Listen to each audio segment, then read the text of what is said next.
فلا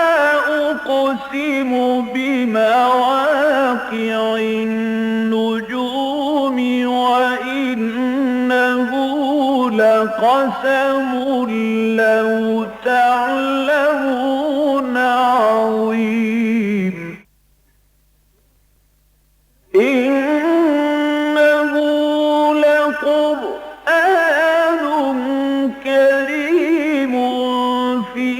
كتاب مكنون لا يمسه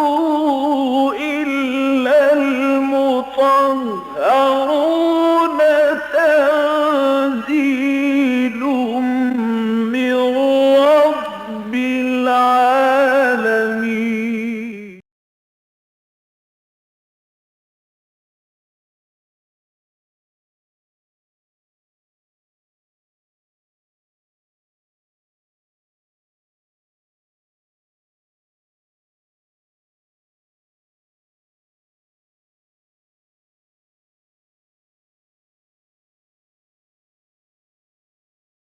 أعوذ بالله من الشيطان الرجيم.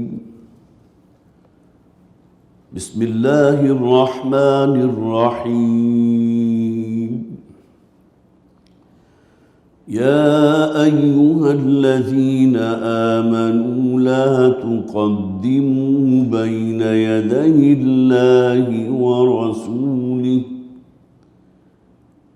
واتقوا الله إن الله سميع عليم. يا أيها الذين آمنوا لا ترفعوا أصواتكم فوق صوت النبي ولا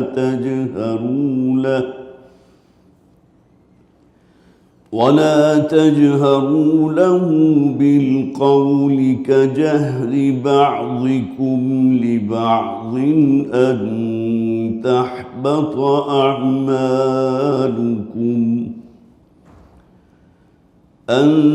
تحبط أعمالكم وأنتم لا تشعرون. إن الذين يغضون أصواتهم عند رسول الله أولئك الذين امتحن الله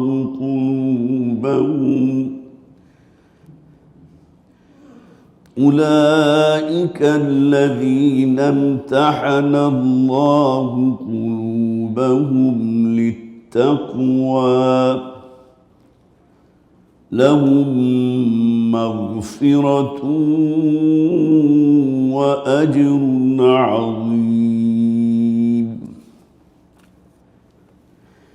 إن الذين ينادونك من وراء الحجرات أكثرهم لا يعقلون.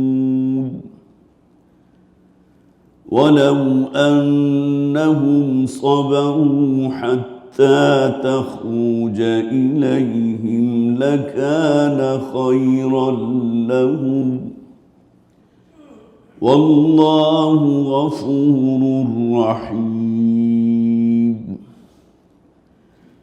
يا أيها الذين آمنوا إن جاءكم فاسق بنبأ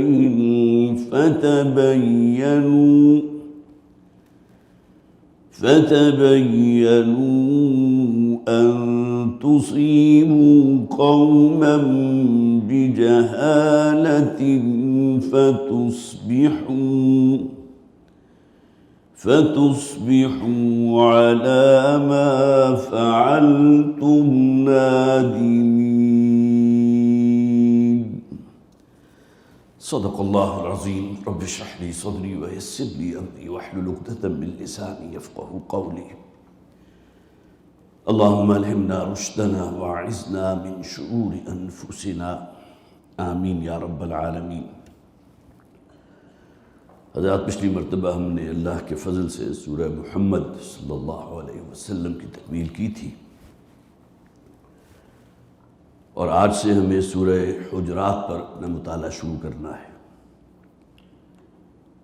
مکی اور مدنی صورتوں کی جو تقسیم میں نے اس سے پہلے بھی آپ کے سامنے رکھی تھی، تو اس تقسیم کے اعتبار سے ہم اس وقت 5ویں گروپ میں ہیں۔ اس گروپ میں 13 مکی صورتیں، جن میں آغاز ہوا سورہ سبا سے اور اختتام سورہ احقاف تک، یہ مسلسل 13 مکی صورتیں ہیں۔ اور جیسا کہ میں نے عرض کیا تھا، ان کا زمانہ نزول بھی تقریباً ایک ہی، گویا کہ یہ صورتیں ہم عصر ہیں، 1-1.5-2 سال کے اندر جو صورتیں نازل ہوئی ہیں، تو ان صورتوں کا پورا مجموعہ بھی اسی دورانیے کا ہے۔ لہذا مضامین بھی آپ نے محسوس کیا ہوگا کہ بہت سے وہ ہیں کہ جو مشترک ہیں، اور مکی صورتوں میں اصل زور ہوتا ہے توحید پر اور آخرت پر۔ اس کے بعد اس 5ویں گروپ میں جو 3 مدنی صورتیں ہیں، ان میں آج آخری صورت ہے سورہ حجرات، جس کا ہم آغاز کر رہے ہیں اللہ کے نام سے۔ یہ 3 مدنی صورتیں سورہ محمد، سورہ فتح جو پچھلی مرتبہ ہم نے مکمل کی تھی، اور پھر سورہ حجرات جو آج ہمارے زیر مطالعہ ہوگی۔ اس سورہ مبارکہ میں 18 آیات ہیں، 2 رکوع ہیں۔ سب سے پہلی بات تو یہ نوٹ کیجئے کہ ہمارا جو منتخب نصاب ہے، جو والد محترم ڈاکٹر اسرار احمد صاحب نے جسے تشکیل دیا تھا، اور اس کا ہدف کیا تھا کہ مسلمانوں کو ان کی دینی ذمہ داریوں کا احساس دلایا جائے، تاکہ مسلمان صرف اسی پر مطمئن ہو کر نہ بیٹھ رہے ہیں کہ ہم مسلمان گھرانے میں پیدا ہو گئے تو جنت ہمارا پیدائشی حق ہے، بلکہ قرآن حکیم کے وہ جامع اور بڑے عظیم مقامات جس میں مسلمانوں کو جھنجھوڑا گیا، توجہ دلائی گئی، وہ کیا گردوں تھا ہے جس کا تو ایک ٹوٹا ہوا تارا، وہ سلسلہ جو حضرت آدم سے چلا انبیاء اور رسول کا، اور اسی سلسلے کی آخری کڑی ہے محمد رسول اللہ صلی اللہ علیہ وسلم۔ اور یہ جو مدنی صورتیں ہم پڑھ رہے ہیں، تو مکی صورتوں کا ایک مشترک موضوع تھا۔ ان مدنی صورتوں میں خاص طور پر نوٹ کیجئے سورہ حجرات جو ہے، وہ کوئی یک بارگی حضور پر نازل نہیں ہوئی تھی، بلکہ بہت سی آیات وہ ہیں جو ایسے واقعات کی طرف نشاندہی کر رہی ہیں جو مختلف زمانے میں ٹائم کے اعتبار سے پیش آئے۔ اس لیے کہ بہت اہم واقعہ جو ہم آیت نمبر 4 اور 5 میں پڑھیں گے، اس کے بارے میں تقریباً تمام مفسرین کا اجماع ہے اس بات پر کہ سن 9 ہجری میں آیات نازل ہوئی تھی، جبکہ بنو تمیم کا ایک وفد حضور کے پاس حاضر ہوا تھا۔ یہ بدو لوگ تھے، جسے قرآن بھی اعرابی کہتے ہیں، کچھ گوار بھی ہوتے ہیں، کچھ اجڑ بھی ہوتے ہیں۔ تو ان کا جو بیہیویئر تھا، جو ادب ہونا چاہیے اللہ کے رسول کا صلی اللہ علیہ وسلم، قرآن نے بھی تبصرہ کیا، اکثرهم لا یعقلون، یہ عقل سے کام نہیں لے رہے، بے سمجھ لوگ ہیں، احمق لوگ ہیں۔ ان کا مزاج ہی ایسا ہے، ایسا نہیں ہے کہ ان کے اندر کوئی گستاخی اور بے ادبی کا پہلو ہو، بلکہ جسے ہم عام طور پر کہتے ہیں یہ کلچر ہے، یہ ایٹیکیٹس ہے۔ ایک شہر کا رہنے والا، اس کا کلچر کچھ اور ہوگا، ایک دیہات کے رہنے والے کا کلچر کچھ اور ہوگا۔ یہی معاملہ جو ہے بادیہ نشین لوگوں کا ہوتا تھا، بدوؤں کا۔ تو گویا کہ کچھ حصہ سورہ مبارکہ وہ ہے جو سن 9 ہجری میں نازل ہوا۔ اسی طرح غزوہ بنو مستلق، اس کا بارے میں بھی یہاں آیات آئیں گی، اور میں آپ کو اس کا جب وقت آئے گا تو میں بتاؤں گا بھی۔ اب یہ ظاہر ہے کہ یہ تو کہیں پہلے واقع ہوا تھا، لیکن یہ کہ اس میں بھی اسی سورہ مبارکہ میں وہ آیات موجود ہیں، تو گویا کہ مختلف قریب کا زمانہ ہے۔ لیکن اس میں کوئی شک نہیں ہے کہ یہ مدنی صورتیں وہ ہیں جو نبی اکرم صلی اللہ علیہ وسلم کے قیام مدینہ کے تقریباً نصف آخر میں حضور پر نازل ہوئی، اور خاص طور پر سورہ حدید سے جن صورتوں کا آغاز ہوگا، 10 مدنی صورتیں سورہ حدید سے لے کر سورہ تحریم تک، ان کا زمانہ نزول تو حضور کی حیات طیبہ کا آخری 4-5 سال کہہ سکتے ہیں، 3 سال یا 4 سال، بس وہی زمانہ ہے۔ پھر دوسری بات یہ کہ اس سورت کا جو نام ہے حجرات، اگرچہ اپنی جگہ ایک موضوع ہے کہ نبی اکرم صلی اللہ علیہ وسلم کی رہائش جن حجروں میں ہوتی تھی اس کی کیفیت کیا تھی، اس میں کیا آسائشیں تھیں، اس کی وسعت کیا تھی، اور پھر یہ کہ حضور کے عقد میں بیک وقت 9 ازواج موجود رہی ہیں۔ ظاہر ہے کہ 9 حجرے تھے جو ساتھ ساتھ بنے ہوئے تھے، جس طرح ہمارے ہاں کیوبیکلز ہوتے ہیں، اور ایسا بھی نہیں تھا کہ ہر حجرے کے ساتھ الگ سے باتھ روم ہو، الگ ٹوائلٹ ہو، جس کا آج ہم تصور بھی نہیں کر سکتے۔ ہمیں کہیں قضائے حاجت کے لیے اپنے مکان سے باہر جانا پڑے تو معلوم ہوگا کس بھاؤ بکتی ہے، لیکن یہ بہرحال یہ وہ جب قرآن نازل ہو رہا تھا تو اس قسم کی آسائشیں تو موجود نہیں تھی۔ تو حجرات اس کا نام ہے، حجرے کی جمع ہے حجرات، لیکن اس میں ظاہر ہے کہ ان چیزوں سے بحث نہیں کی گئی، جیسا کہ میں پہلے بھی عرض کر چکا ہوں کہ جو صورتیں ہیں ان کے نام ایسا نہیں ہے کہ بس اسی نام کے گرد جو ہے پورا مضمون گھوم رہا ہو، بلکہ یہ وہ علامتی نام ہوتے ہیں۔ سورہ بقرہ قرآن کی طویل ترین سورت، بنی اسرائیل کے تاریخ کا ایک واقعہ ہے جو 3-4 آیات میں ختم ہو گیا، وہاں بقرہ کا ذکر ہے، ایک گائے کا ذکر ہے۔ جس طرح ہندوؤں کے ہاں آج بھی گائے جو ہے بڑا مقدس جانور سمجھا جاتا ہے، اسی طرح اس دور میں بھی ان کے ہاں جو ہے وہ بنی اسرائیل کے ہاں گائے کا ایک تقدس تھا، تو بقرہ نام رکھ دیا کہ حالانکہ اس کا نفس مضمون سے کوئی تعلق نہیں ہے، یہ علامتی نام ہے۔ اسی طرح سورہ مبارکہ کا نام جو ہے علامتی ہے، اور اس میں حجرات آیت نمبر 4 جو ہے اس میں الذین ینادونک من وراء الحجرات اکثرهم لا یعقلون۔ پھر یہ کہ یہ سورہ مبارکہ، اس سے پہلے کہ ہم اس کا باقاعدہ آغاز کریں، اس کا ایک اجمالی خاکہ میں چاہتا ہوں اپنے ذہنوں میں بٹھا لیں۔ بہت اہم سورت ہے، اور ہمارے منتخب نصاب کے بہت اہم دروس میں سے یہ درس ہے سورہ حجرات کا۔ اور والد محترم جب درس دیا کرتے تو ظاہر ہے کسی ایک نشست کے اندر تو درس کی تکمیل ہو ہی نہیں سکتی تھی، اور اگر کوئی جامع درس ہے تو اس میں پھر 2-2, 3-3, 4-4 نشستیں صرف ہوا کرتی تھی۔ ہماری نشست تو کوئی 45-50 منٹ کی ہوتی ہے، لیکن ڈاکٹر صاحب کی نشستیں جو ہیں وہ پھر 1.5 گھنٹہ اور 2 گھنٹوں پر جو ہے محیط ہوتی تھی۔ تو سب سے پہلی آیت جو سورہ مبارکہ کی ہے، جو بہت اہم ہے کہ اسلامی آئین اگر کہیں بنے گا تو اس کی بنیاد کیا ہوگی، قانون سازی اور فیصلے کا اختیار کس کے پاس ہے۔ آئین بنے گا تو اس میں کیا شے ہوگی جو بنیاد میں شامل ہو۔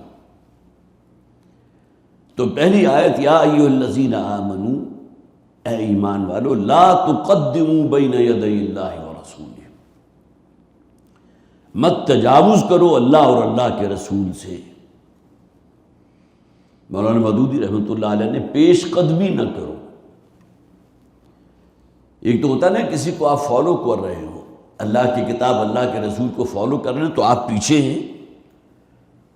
اور لیڈ کرنے والی کیا کون سی شے ہے؟ اللہ کی کتاب، اللہ کے رسول صلی اللہ علیہ وسلم۔ لیکن ایک ہوتا ہے پیش قدمی، آگے آگے آپ ہیں اور گویا کہ قرآن کو اور اللہ کے رسول کے احکامات کو اپنے پیچھے چلانا چاہتے ہیں، زمانے کی سوچ کے مطابق اسے مولڈ بھی کرتے رہو۔ آج اگر ہم پردے کا نام لیں گے تو گویا کہ معاشرے میں نکو بن جائیں گے، اور وہ آیات کے جس کے اندر پردے کا ذکر ہے، مسلمان خواتین کے لیے تفصیل کے ساتھ احکامات موجود ہیں، کس طرح انہیں اپنے آپ کو ڈھانپ کر رکھنا ہے، کس طرح اپنی اوڑھیوں کو اوڑھنا ہے، کس طرح انہیں اپنے چہرے کے سامنے جو ہے اپنے جلباب کے ایک حصے کو لٹکانا ہے، اس قدر تفصیل کے ساتھ احکامات ہیں۔ اب ان تمام چیزوں کی تعویلات کر دی جائیں گی، اس لیے کہ چہرے کا پردہ جو ہے وہ گویا کہ وہ کوئی قابل غور بات ہی نہیں ہے، یہ تو زمانے کا چلن ہے، اس میں تو آپ اس سے نکل ہی نہیں سکتے۔ تو پیش قدمی نہ کرو، یہ نہ ہو کہ اللہ اور اللہ کے رسول کے احکامات پیچھے رہ جائیں اور تم آگے نکلنے کی کوشش کرو۔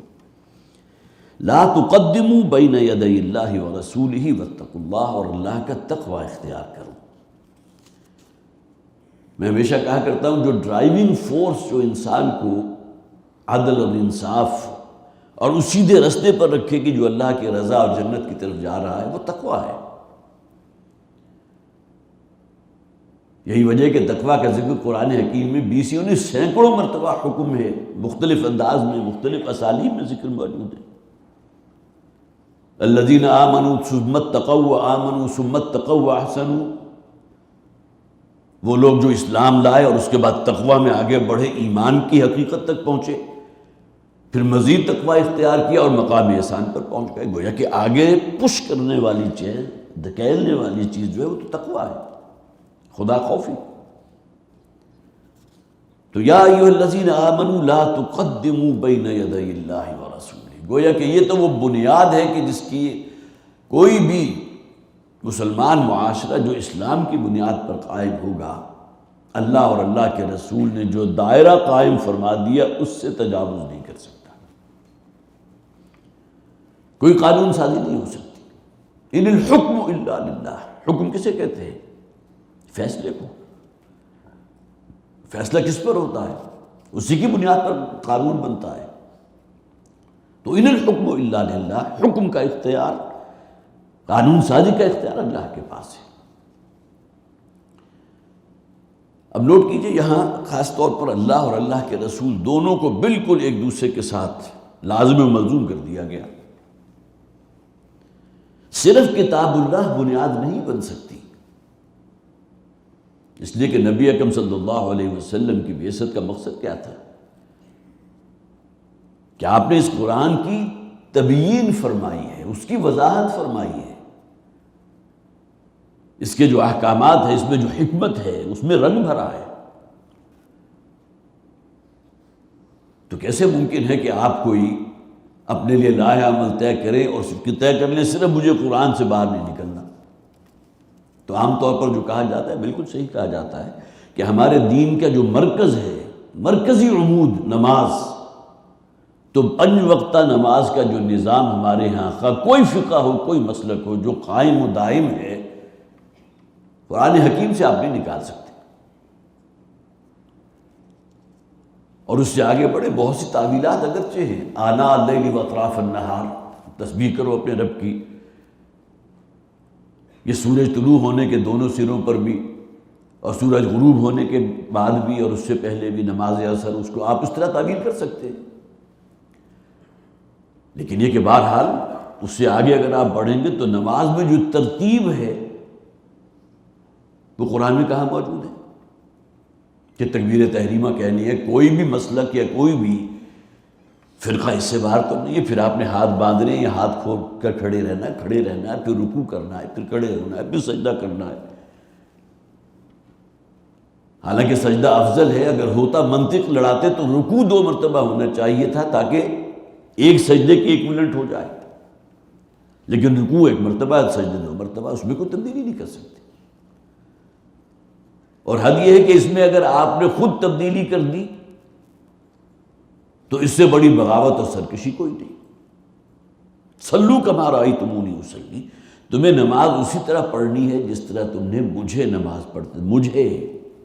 بین یدی اللہ و رسولہ۔ اور اسی حقیقت کو نبی اکرم صلی اللہ علیہ وسلم نے بہت خوبصورتی کے ساتھ،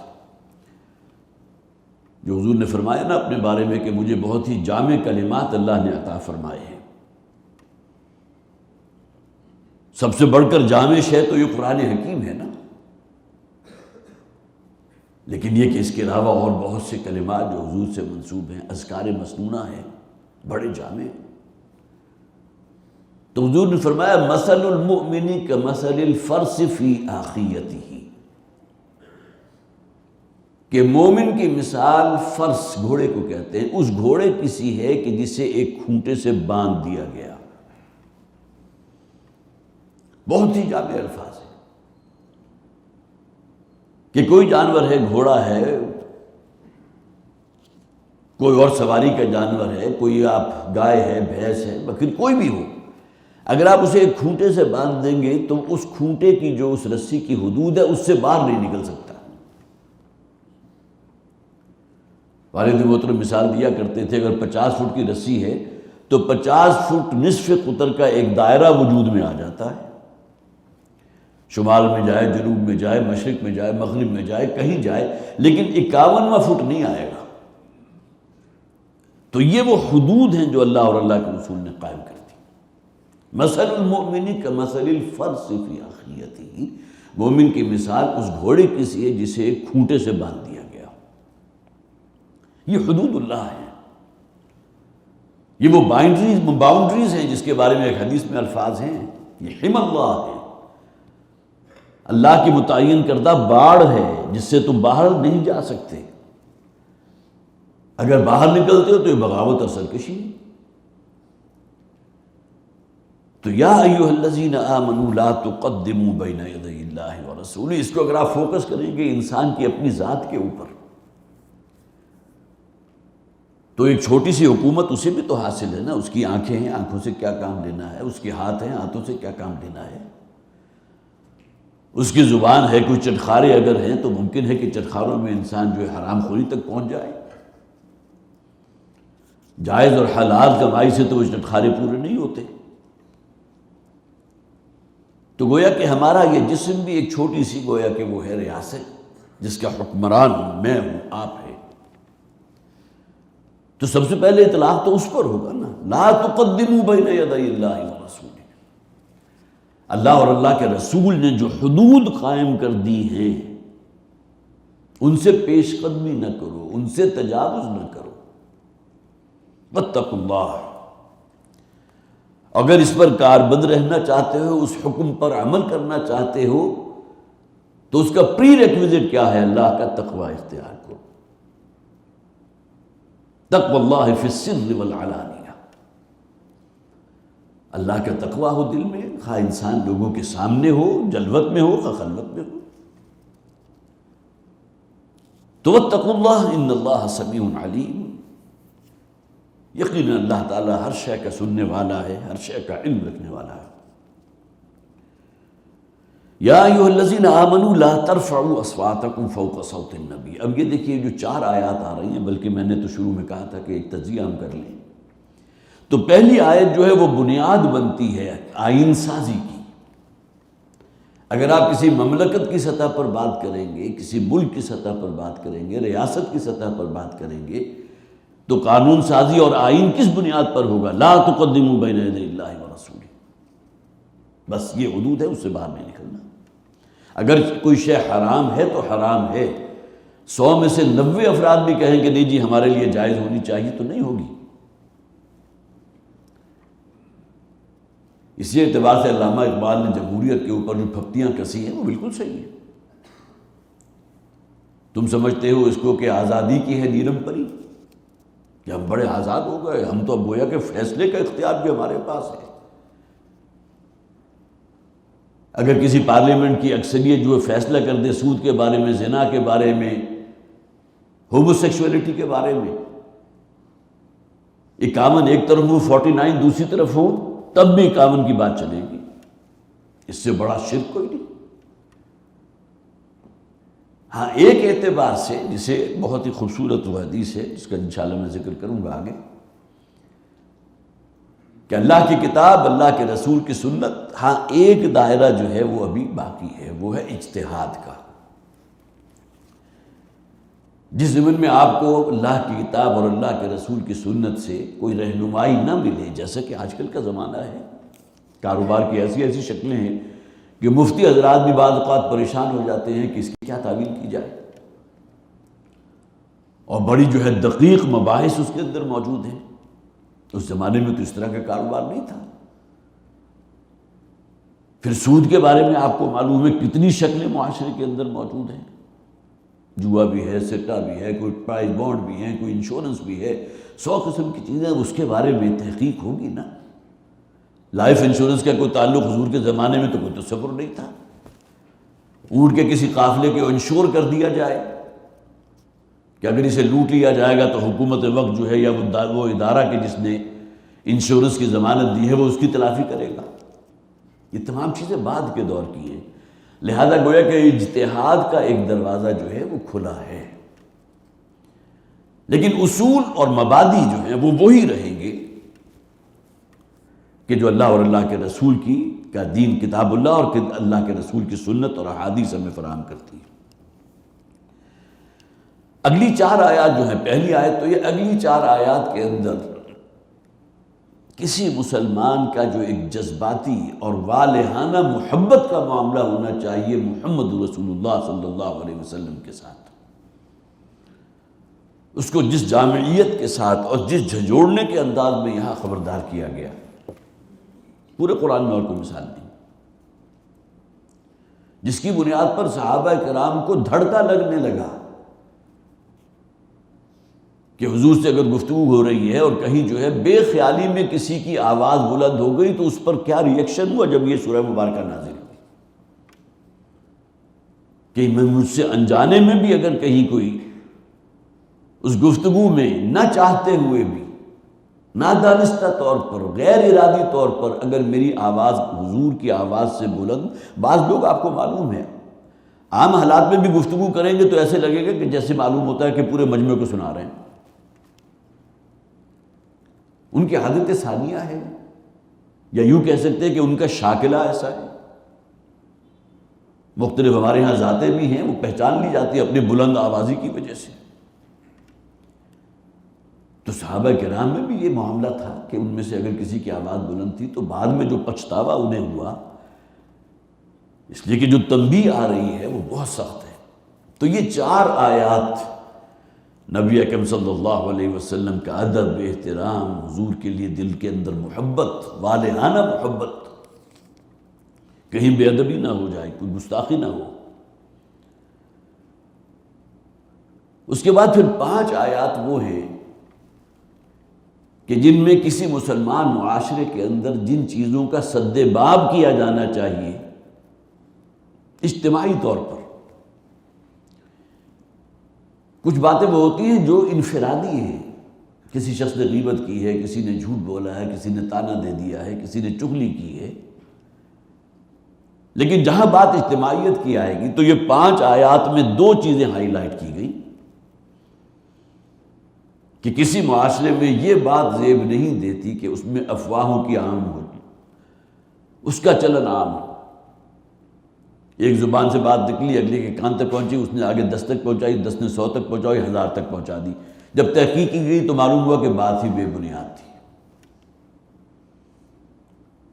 شاید آج سے 50 برس پہلے اس کا کوئی تصور نہیں ہو سکتا تھا، لیکن آج یہ جو آپ کے ہاتھ میں ایک کھلونا موبائل ہے، اس پر جو واٹس ایپ ہے اور بریکنگ نیوز کی جو ایک دوڑ لگتی ہے تو بغیر تحقیق کیے وہ خبر کو جو بے بنیاد ہے، جو بعد میں پتہ چلے تو انسان کو شرمندگی ہو کہ یہ کیوں دوسرے تک میں نے پہنچائی۔ لیکن یہ کہ بہت بڑا ذریعہ جو ہے یہ افواہوں کا دوسروں تک پہنچانا، یہ واٹس ایپ نہیں ہے، جو ہمارا سوشل میڈیا یہی کام کر رہا ہے۔ اس کے بہت سے فائدے ہیں یقیناً، لیکن یہ کہ اس کا جسے کہا گیا نا اسمہما اکبر من نفعہما، یہ ان چیزوں میں ہے کہ جن کی گناہ کا پہلو کہیں بڑھ کر ہے اس کی فائدے والی اور ثواب والے پہلو سے۔ تو 5 آیات کے اندر افواہوں کا سد باب، تاکیدی حکم، اور دوسری طرف مسلمان معاشرے میں اگر کہیں کوئی نزاع ہو جائے 2 افراد کے مابین، 2 خاندانوں کے مابین، 2 برادریوں کے مابین، 2 قبائل کے مابین، تو حکم ہے کہ ان کے درمیان صلح کرا دیا کرو، اس سے پہلے کہ وہ آگ مزید بڑھ کے۔ آپ نے اخبارات میں پڑھا ہوگا کہ معلوم ہوا کہ ایک ہی شخص ہے کہ جس نے ایک حلے میں 8-10 افراد کو قتل کر دیا۔ جب ٹریس بیک کریں گے تو 2 افراد کا جھگڑا ہوا تھا۔ اگر اسی وقت کوئی خیال کیا جاتا اور ان کے درمیان جو ہے کوئی صلح صفائی کرا دی جاتی ہے، کوئی بات جسے آپ کہیے کہ بچ بچاؤ ہوتا، لیکن یہ کہ چونکہ اس وقت ان کا اپنا معاملہ ہے، ہمیں کیا ضرورت ہے درمیان میں پڑھنے کی، تو اس کی طرف توجہ دیں۔ وَإِن طَائِفَتَانِ مِنَ الْمُؤْمِنِينَ اقْتَتَلُوا فَأَصْلِحُوا بَيْنَهُمَا، اگر 2 گروہوں کے مابین، 2 برادریوں کے مابین، 2 افراد کے مابین کوئی جھگڑا ہو جائے تو حکم ہے اللہ کا کہ ان کے درمیان لازماً صلح کرایا کرو، ان کے حال پہ نہ چھوڑ دیا کرو۔ اس کے بعد پھر 2 آیات اور ہیں، 10 آیات یہاں مکمل ہوئی، پھر 2 آیات جو پہلے رکوع کی آخری ہیں اس میں 6 منکرات کا ذکر ہے،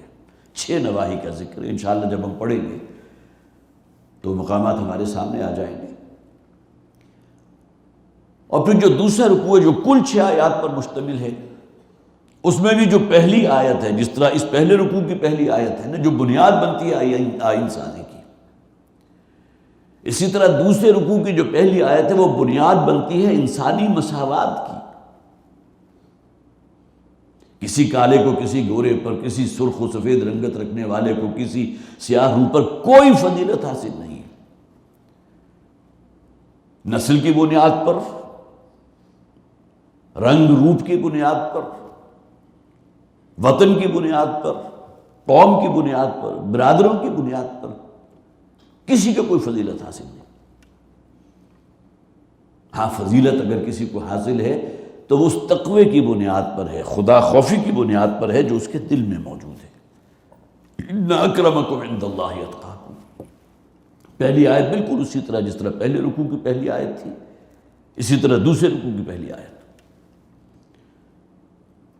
یا ایھا الناس انا خلقناکم من ذکر وانثی وجعلناکم شعوبا وقبائل لتعارفوا ان اکرمکم عند اللہ اتقاکم۔ یہ رنگ و نسل اور یہ تمام جو امتیازات جن کو تم نے بنیاد بنا کر خون ریزی کی ہے، اس کی کوئی گنجائش اسلام میں نہیں۔ جیسا کہ حضور نے حجۃ الوداع کے موقع پر جو کہا تھا نا کہ یہ تمام جو نسلی امتیازات ہیں اور قبائلی جو انسان کو اندر تفاخر پیدا ہو جاتا ہے میرے قدموں کے نیچے ہے آج۔ لا فضل لعربی علی عجمی ولا لعجمی علی عربی ولا لاسود علی احمر ولا لاحمر علی اسود کلکم بنی آدم و آدم من تراب۔ انسانی مساوات کا اس سے بہتر جو ہے تعبیر ممکن نہیں۔ حالانکہ جو عرب نسل ہے ان کے اندر بڑا تفاخر ہے، ہم اعلیٰ نسل کے لوگ ہیں۔ عجمیوں کو تو یہ سمجھتے تھے یہ تو ان پڑھ ہے، جاہل لوگ ہیں۔ مجھے جب بھی ایسی بات ہوتی ہے تو فوراً یاد آ جاتا ہے کہ مصر کے جو صدر تھے جمال عبد الناصر، جب انہیں حکومت ملی تھی اور ان کا کوئی افتتاحی خطاب تھا یا کوئی ایسی بات تھی تو انہوں نے کہا تھا اسلام اسلام تو خیر، یہ انہوں نے کہا نہیں، گویا کہ وہ ان کی بین السطور ہے، اس کی کوئی حیثیت۔ نحن ابناء الفراعنہ، ہم فرعونوں کی اولاد ہیں بھائی۔ گویا کہ فرعونوں کی نسل سے ہونا ایک اتنا بڑا امتیازی وصف بن گیا کہ تمام لوگ اس کے سامنے نیچے ہیں۔ نحن ابناء الفراعنہ۔ تو یہ پہلی آیت جو دوسرے رکوع کے اس موضوع پر بڑی اہم آیت ہے، انشاءاللہ ہم پڑھیں گے۔ اور اس کے بعد پھر جو بقیہ 4 آیات ہیں، 5 آیات دوسرے رکوع کی، اس میں بہت ہی اہم بحث ہے اسلام اور ایمان۔ پورے قرآن میں اس درجے وضاحت کے ساتھ کہیں آپ کو نہیں۔ ٹھیک ہے، یا ایھا الذین آمنوا آمنوا باللہ ورسولہ، سورہ نساء میں موجود۔ بات وہی ہے کہ جسے تم ایمان سمجھ رہے وہ ایمان نہیں ہے، اسلام ہے۔ مطالبہ تم سے ایمان کا ہے، یا ایھا الذین آمنوا آمنوا باللہ ورسولہ۔ تو اسی طرح یہ جو اگلی آیات ہیں کہ یہ بدو آپ سے کہتے ہیں ہم ایمان لے آئے، نبی کہہ دیجئے تم ہرگز ایمان نہیں لائے ہو، وہ بھی انشاءاللہ ہمارے زیر درس آئے گا۔ تو جسے آپ کہتے ہیں برڈ آئی ویو اس پوری سورہ مبارکہ کا، اس سے اس سورت کی آپ کو جامعیت کا احساس ہوا ہوگا کہ کل 18 آیات، لیکن کن کن مضامین کا اس کے اندر احاطہ کیا گیا، کن کو اپنے اندر سمویا گیا، پھر اس میں کون سی اہم چیز ہے جس کو بنیاد بنایا گیا، پہلی آیت کون سی ہے، پھر دوسرے رکوع کی پہلی آیت کون سی ہے۔ اب آئیے دوسری آیت کی طرف۔ پہلی آیت کا تو میں مفہوم بیان کر چکا، یا ایھا الذین آمنوا لا ترفعوا اصواتکم فوق صوت النبی۔ اہل ایمان اپنی آوازوں کو نبی کی آواز پر بلند مت کرو یا بلند مت کرنا، ہوشیار رہو۔ اس بات کو ذہن میں رکھیے کہ بعض لوگوں کا مزاج ہی گفتگو میں بلند آوازی کا ہوتا ہے، جیسا کہ ایک واقعہ بھی موجود ہے، میں انشاءاللہ بخاری کی روایت حضرت انس بن مالک رضی اللہ تعالیٰ عنہ اس کے راوی ہیں، میں آپ کے سامنے رکھوں گا، کہ جس میں ایک صحابی کا معاملہ یہی ہوا۔ اور اس کے بعد جو انہیں جو دھڑکا لگا ہے اپنے آپ کو گھر میں بند کر لیا، بلکہ یہ کہا کہ مجھے گھوڑوں کا جو استبل ہے جو وہاں ان کے ہاں ہوگا اس کے اندر بند کر کے میرے جو ہے کیل ٹھوک دو اس میں دروازے میں، تاکہ میں باہر نہ نکلوں، اندر ہی میں بھوکا پیاسا مر جاؤں گا، اس لیے کہ مجھ سے تو حضور کی شان میں بڑی گستاخی ہوئی، بڑی بے ادبی ہوئی، میری آواز نامعلوم کتنے مواقع پر حضور کا جو جسے آپ کہیے کہ وائس لیول تھا اس سے بلند تھی۔ بخاری کی روایت۔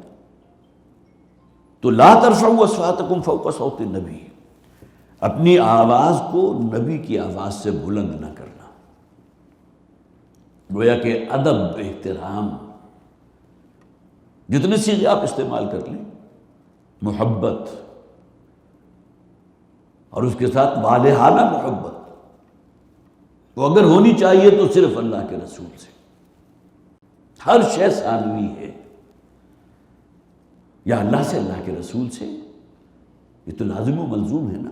والذین آمنوا اشد حبا للہ، جو لوگ بھی واقعتاً اہل ایمان ہیں وہ شدید ترین محبت کرتے ہیں اللہ سے۔ اسی طرح نبی اکرم صلی اللہ علیہ وسلم کے ساتھ محبت، آپ کا ادب، آپ کا احترام۔ تو اگر آپ ایک عنوان بنانا چاہیں نا، ادب بارگاہ رسالت، یہ عنوان تھا اصل میں۔ یہ جو ہماری قرآن کانفرنسز ہوا کرتی تھی جب انجمن خدام القرآن قائم ہوئی 1972 میں، تو اس وقت کا ہی زمانہ تھا۔ مولانا ابو بکر غزنوی رحمۃ اللہ علیہ بہت شعلہ بیان مقرر تھے، اگرچہ ان کی زندگی کا ایک دور ایسا تھا کہ جبکہ ان کا اندر کچھ نہ کچھ جو ہے جراثیم، کچھ کمیونزم کے بھی سرایت کر گئے تھے، لیکن اس کے بعد جب اللہ تعالیٰ نے انہیں ہدایت کے رستے پر اللہ لے کر آیا تو پھر بہت آگے گئے۔ اس لیے کہ وہ سیمینار میں بھی موجود تھا جن میں یہ غالباً 78 79 کی بات ہوگی، کہ جس میں یہ موضوع تھا اصل میں، جس طرح اب بھی ایک کتاب چاہے نا، رسول اکرم صلی اللہ علیہ وسلم اور ہم، تو عظمت رسول، اس کے لیے جن حضرات کو بھی بلایا گیا تھا ان میں مولانا ابو بکر غزنوی رحمۃ اللہ علیہ بھی تھے۔ تو انہوں نے بنیاد بنایا تھا انہی دو آیات کو، یا ایھا الذین آمنوا لا ترفعوا اصواتکم فوق صوت النبی ولا تجہروا لہ بالقول کجہر بعضکم لبعض، اور اگلی آیت ان الذین یغضون اصواتہم عند رسول اللہ، جو اپنی آوازوں کو پست رکھتے ہیں اللہ کے رسول کے سامنے۔ اور پھر اس پر جو انہوں نے گفتگو کی تھی اور جو ان کا ایک انداز تھا، تو مجھے یاد ہے پورا مجمع جو ہے وہ ان کی آنکھوں سے آنسو روا تھے، اس لیے کہ بہرحال اللہ تعالیٰ کی دین ہوتی ہے، کسی کے اندر وہ قوت خطابت ایسی ہوتی ہے کہ پورے مجمع کو وہ مسخر کر لیا کرتا ہے۔ یہ ٹاؤن ہال جو آج بھی موجود ہے وہی یہ قرآن کانفرنس ہوئی تھی، اور ہماری بہت سی قرآن کانفرنسز اسی ٹاؤن ہال میں، جو مال روڈ جہاں سے شروع ہو رہی ہے لور بال کے ساتھ، اس کے جو بالکل کارنر کے اوپر ہے، وہاں کانفرنس ہوئی تھی، ادب بارگاہ رسالت۔ تو یا ایھا الذین آمنوا لا ترفعوا اصواتکم فوق صوت النبی ولا تجہروا لہ بالقول کجہر بعضکم لبعض، اور ان کے ساتھ اس طرح گفتگو نہ کیا کرو، تجہروا لہ بالقول، بلند آوازی کے ساتھ، گویا کہ جسے آپ کہیے کسی کے اندر بائی ڈیفالٹ بھی اگر اس کی آواز بلند رہتی ہے تو وہ شعوری طور پر کوشش کرے اپنی آواز کو پست کرنے کی، اس لیے کہ جس سے گفتگو کر رہے ہو کوئی عام انسان تو نہیں ہے، اللہ کے محبوب ہیں، محبوب رب العالمین بھی ہیں، رحمت للعالمین بھی ہیں۔ تو وَلَا تَجْهَرُوا لَهُ بِالْقَوْلِ كَجَهْرِ بَعْضِكُمْ لِبَعْضٍ أَن تَحْبَطَ أَعْمَالُكُمْ، مبادا تمہارے تمام اعمال اکارت کر دیے جائیں۔ اس سے بڑا جسے آپ کہیے کہ انداز ہو نہیں سکتا کہ جو نیکیاں ہیں، جو عمریں ہیں، جو نمازیں ہیں، جو کچھ بھی تمہارے پاس اعمال میں جو نیک اعمال ہیں، سب اکارت ہو جائیں، زیرو ہو جائیں۔ ان تحبط اعمالکم وانتم لا تشعرون، اور تمہیں اس کا شعور تک نہ ہو۔ تو بڑے مطمئن و نمازیں بھی ہیں، تہجد بھی ہے، سب کچھ چل رہا ہے، لیکن اگر کہیں اس اعتبار سے بے ادبی ہو گئی یا گستاخی کا معاملہ ہو گیا نبی اکرم صلی اللہ علیہ وسلم کے ساتھ، تو اس بات کو ذہن میں رکھو کہ پھر کوئی نیکی تمہارے کسی کام نہیں آئے گی۔ جس واقعے کا میں نے صرف اشارہ کیا تھا بخاری میں موجود ہے، حضرت انس بن مالک رضی اللہ تعالیٰ عنہ اس کے راوی ہیں۔ وہ فرماتے ہیں ایک موقع پر جب کہ ہم حضور کے ساتھ تھے، حضور کا معمول تھا اپنے صحابہ کے ساتھ، جیسے آپ کہیے کہ ایک نشست ہوتی تھی، ایک صحبت میسر آتی تھی صحابہ کو حضور کی، تو حضور نے اچانک کہا اپنے ایک صحابی کا نام لے کر، ان کا نام بھی موجود ہے، ثابت ابن قیس رضی اللہ تعالیٰ عنہ، کیا معاملہ ہے؟ 2-3 دن ہو گئے، وہ نظر نہیں آ رہے۔ ظاہر ہے بین السطور اصل بات یہ تھی کہیں بیمار نہ ہوں، کسی کو ممکن ہے معلوم نہ ہو، گھر میں ہے، 2-3 دن ہو چکے وہ نظر نہیں آ رہے۔ تو اسی محفل میں موجود تھے حضرت سعد بن معاذ رضی اللہ تعالیٰ عنہ، تو انہوں نے کہا فوراً حضور سے کہ حضور مجھے موقع دیجئے، میں ذرا جا کر ان کے گھر سے پتہ کرتا ہوں کیا معاملہ ہے۔ اب یہ جب ان کے گھر پہنچے تو گھر کا دروازہ بند تھا، جب کھٹکھٹایا تو ان کی اہلیہ نے، ظاہر ہے کہ وہ اندر موجود تھے لیکن وہ باہر نہیں آئے، اہلیہ نے پوچھا تو انہوں نے بتایا اس طرح میں اللہ کے رسول صلی اللہ علیہ وسلم کی محفل سے آیا ہوں، کیا معاملہ ہے؟ یہ 2-3 دن سے حضور فرما رہے ہیں نظر نہیں آ رہے، اور ہم بھی دیکھ رہے ہیں نظر نہیں آ رہے۔ تو انہوں نے کہا وہ تو ایک کمرے میں بند ہے۔ اچھا، اب یہ پھر ان سے اجازت لے کر اندر گئے، ان سے ملاقات کی، تو اب دیکھا تو بہت ہی غمگین، بہت حزن و ملال کی کیفیت میں ڈوبے ہوئے، آنکھوں سے آنسو رہا ہیں۔ یہ سورہ مبارکہ اور یہ آیات نازل ہو چکی تھی۔ اب جیسے کہ میں نے عرض کیا تھا نا کہ بعض لوگوں کی عام گفتگو بھی کچھ بلند آوازی کے ساتھ ہوتی ہے، تو ان کا معاملہ بھی کچھ یہ تھا، تو انہوں نے کہا کہ نہ معلوم کتنی مرتبہ مجھ سے ایسا ہوا ہوگا، اس میں کہیں بے ادبی یا گستاخی کا کوئی عنصر موجود نہیں سرے سے، لیکن کتنی دفعہ ایسا ہوا ہوگا کہ بظاہر حضور کی آواز جو پچ لیول ہوتا ہے آواز کا، ان سے میری آواز زیادہ ہو گئی، گفتگو ہو رہی ہے، یہ بھی اپنے نارمل گفتگو کر رہے ہیں،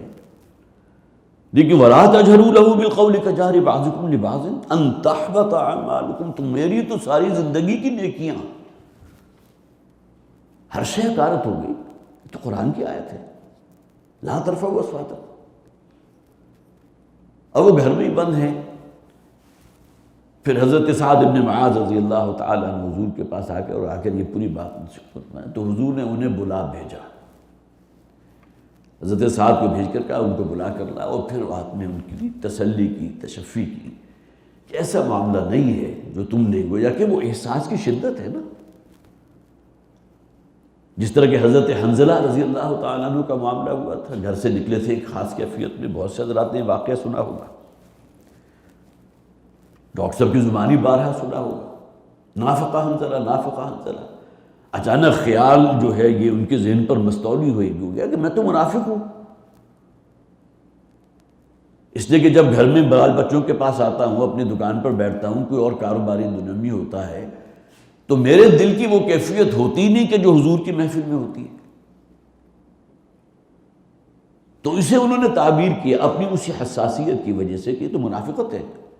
نافقہ حنظلہ منافق ہو گیا۔ اور پھر جب حضور کے پاس وہ پہنچے ہیں، بہرحال تفسیر اس میں ہے، پھر نبی اکرم صلی اللہ علیہ وسلم نے پھر وضاحت کی، جس طرح ان کے ساتھ حضرت ثابت ابن قیس رضی اللہ تعالیٰ عنہ کا جو معاملہ ہوا تھا، اسی طرح ان کے ساتھ انہوں نے فرمایا کہ اگر تمہاری مسلسل کیفیت رہے وہی کہ جو میری محفل یا میری صحبت میں ہوتی ہے، تو پھر تم انسانیت سے بالا تر کوئی فرشتوں کی صف میں شامل ہو جاؤ گے۔ بلکہ الفاظ شاید حدیث کے یہ ہے، ہم نے تو چونکہ ڈاکٹر صاحب سے سنی ہے لہٰذا اسی کو آگے نقل کر رہا ہوں، کہ پھر تو فرشتے تم سے تمہارے بستروں پر آ کر مصافحہ کرنے کو اپنی سعادت سمجھیں گے، اگر تمہاری وہی کیفیت مسلسل رہے جو میری صحبت میں ہوتی ہے۔ تو یہی معاملہ ان کا ہوا تھا، ان کی حساسیت کا جو عالم تھا، کہ انہوں نے تو کہا ان تحبط اعمالکم، یہ اللہ فرما رہے ہیں کہ تمام اعمال اکارت ہو جائیں گے، تو کتنے مواقع پر میری آواز جو ہے وہ نبی اکرم صلی اللہ علیہ وسلم کی آواز سے بلندتر ہو گئی، وَأَنْتُمْ لَا تَشْعُرُونَ، تمہیں اس کا کوئی شعور بھی نہ ہو۔ دیکھیں یہ تو خاص اس ایک ماحول میں آپ جسے آپ تعویل خاص کہتے ہیں نا، کہ حضور اس محفل میں موجود ہیں، آپ بھی گفتگو کر رہے ہیں، کچھ صحابہ بھی موجود ہیں، صحابہ گفتگو کر رہے ہیں، انہیں کہا گیا اپنی آوازوں کو پست رکھا کرو، کہیں تمہاری آواز جو ہے کوئی انسان جذبات میں آ کر بعض اوقات ہو جاتا ہے اس کے کنٹرول میں نہیں ہوتا، اس کی آواز بلند ہو جاتی ہے، محتاط رہو، متنبہ کر دیا گیا۔ لیکن آج بھی ہمارے لیے کوئی ہدایت اس میں ہے یا نہیں؟ ظاہر ہے کہ قرآن حکیم تو تعویل خاص ہے، وہ خاص جو واقعات ہوئے جس میں سر فہرست ہے، جو اس سے پہلے میرے علم میں نہیں تھا یہ واقعہ، لیکن یہ کہ بہرحال اب چونکہ درس دینا ہوتا ہے تو کچھ تیاری بھی ہوتی ہے، تو اس میں واقعہ میرے علم میں بھی پہلی مرتبہ آیا، حضرت ثابت ابن قیس رضی اللہ تعالیٰ عنہ کا واقعہ۔ تو آج کے دور میں اگر آپ اس کا اطلاق کرنا چاہیں گے تو کیا ہوگا؟ وہ یہ کہ کوئی مسئلہ ہے، کوئی معاملہ درپیش ہے، مختلف افراد کی آراء سامنے آ رہی ہیں، کسی کا اپنا منطق ہے، کسی کا اپنا فلسفہ ہے، کسی کا اپنا عقول ہے، آپ کی بھی اپنی ایک رائے ہے۔ اس محفل میں اچانک اگر کوئی شخص کہتا ہے کہ اس معاملے میں فلاں کتاب میں ایک حدیث میں نے پڑھی تھی، اب کیا ریئیکشن ہونا چاہیے مسلمانوں کا؟ اگر کوئی اہمیت ہے اللہ کے رسول کی اور احادیث کی اور سیرت مطہرہ کی، تو کیا ریئیکشن ہونا چاہیے کہ فوراً انسان کی زبانیں بند ہو جائیں۔ میرا فلسفہ، میرا عقول، میری منطق اپنی جگہ، لیکن اگر یہ بات کہی جا رہی ہے کہ حدیث کی فلاں کتاب کے اندر ایک حدیث میں نے پڑھی تھی، اس میں تو یہی مسئلہ زیر بحث ہے، جس میں اس وقت جو ہے وہ اختلاف رائے موجود ہے، ہر شخص کی اپنی رائے ہے، تو گویا کہ زبانوں کو تالے لگ جانے چاہیے۔ یہ الگ بات ہے کہ آپ اس کے بعد وہ دیکھیں جس شخص نے یہ بات کہی، آیا وہ اس کتاب میں وہ حدیث موجود ہے بھی یا نہیں، پھر اسے نیچے اتریے تو چلیے حدیث تو موجود ہے، اس کے بارے میں محدثین کی رائے کیا ہے؟ یہ کوئی موضوع حدیث تو نہیں ہے، کوئی ضعیف حدیث تو نہیں ہے، اور اس میں جس قدر تحقیق کی گئی ہے اور راوی کی پرسنل زندگی، پرسنل لائف جو ہے ان کو جس طرح کھنگالا گیا ہے، پورے سلسلہ احادیث کے اندر ایک پوری قطار موجود ہے راویوں کی، اگر ایک راوی بھی درمیان میں ایسا ہے کہ جس سے کسی جھوٹ کا ثبوت ہو، کسی سے غلط بیانی کی ہو، کسی قسم کی کوئی معمولی اخلاقی برائی اس کے اندر اگر رپورٹ ہو گئی، تو اس راوی سے متعلق تمام احادیث جو ہے وہ ایک سائڈ پہ کر دے گے۔ اس درجے جو ہے جسے آپ کہیے یہ حفاظت حدیث کے معاملے میں اس درجے کام کیا گیا، لوگوں نے اپنی پوری زندگیاں کھپائی اسی کام میں، تو اس کی اپلیکیشن آج بھی ہے۔ وہ جو کہا گیا نا کہ اکبر نام لیتا ہے خدا کا اس زمانے کا، اکبر نام لیتا ہے رسول کا اس زمانے میں، وہی وہ رسول نے کہا ہوگا، اس دور کے لیے کہا ہوگا، آج یہ دریدہ ذہن لوگ موجود ہیں اس معاشرے میں، جو دانشوری کے نام پر اسلام کی نئی نئی تعبیریں کر رہے ہیں، موجود ہیں، اور میڈیا ان کے لیے کھلا ہوا ہے، اور اصل میں ایجنڈا یہ ہے، جب ہم دوسروں کے غلام بن گئے، امریکہ کے اور یورپ کے غلام بن گئے کہ جن کی جو ہے وہ جان جو ہے وہ یہودیوں کے قبضے میں ہے، تو وہ جو چاہیں کریں، اسلام کی جو چاہیں تعبیر کر دیں، ان کو کھل کر موقع دیا جائے، میڈیا پر بھی اور ہر جگہ انہیں جو ہے وہ یا کہ پذیرائی ملنی چاہیے، تاکہ نوجوان نسل جو ہے وہ اسلاف سے بدزن ہو جائے، اور حضور کا جو معاملہ ہونا چاہیے اس کے اندر دراڑ پیدا کر دو، بس یہی منشا ہے نا۔ تو معلوم ہوا کہ یہاں بھی لا ترفعوا اصواتکم فوق صوت النبی، کسی معاملے میں بھی اگر حدیث موجود ہے، قرآن میں اگر ذکر نہیں بھی ہے، لیکن حدیث میں اگر اس کا ذکر ہے اور حدیث جو ہے صحت کے جو معیارات ہیں روایتاً اور درایتاً جو ہے وہ پوری اتر رہی ہے، تو اب یہاں آ کر آپ کی زبانوں کو تالے لگ جانے چاہیے۔ لا ترفعوا اصواتکم فوق، یہ گویا کہ مترادف ہوگا اس بات کے کہ آپ نے حضور سے اپنی آواز کو بلند کر دیا، اپنے رائے کو فوقیت دی ہے، اور نتیجہ کیا نکلے گا؟ ان تحبط اعمالکم وانتم لا تشعرون، اور نتیجہ یہ نکلے گا کہ تمہاری تمام نیکیاں اور تمام اعمال جو ہیں، جو خیر تم نے کمایا تھا سب کا سب زیرو ہو جائے گا، اکارت قرار دے دیا جائے گا اور تمہیں اس کا شعور تک نہیں ہوگا۔ بس آج کے لیے میرے خیال یہیں تک 2 آیات ہی ہم پڑھ سکے ہیں انشاءاللہ۔ آج چونکہ تمہیداً بہت سی باتیں سامنے آ گئی تھیں تو کچھ وقت اس میں لگ گیا، باقی انشاءاللہ اگلی ہماری نشست جو ہے اس میں اگلی آیات کا مطالعہ ہوگا۔ اللہ تعالی ہمارے اندر حقیقی ایمان پیدا فرمائے، اور خاص طور پر اس آیت کا جو اصل جسے آپ کہیے جو میسج میرے اور آپ کے لیے ہے، نبی اکرم صلی اللہ علیہ وسلم کی اطاعت، آپ کی فرما برداری، اور پھر یہ کہ اس میں حدیث کو جو مقام ہمارے اس دین میں حاصل ہے اس کو اپنے پیش نظر رکھیں۔ بارک اللہ لی ولکم فی القرآن العظیم ونفعنی وإیاکم بالآیات والذکر الحکیم۔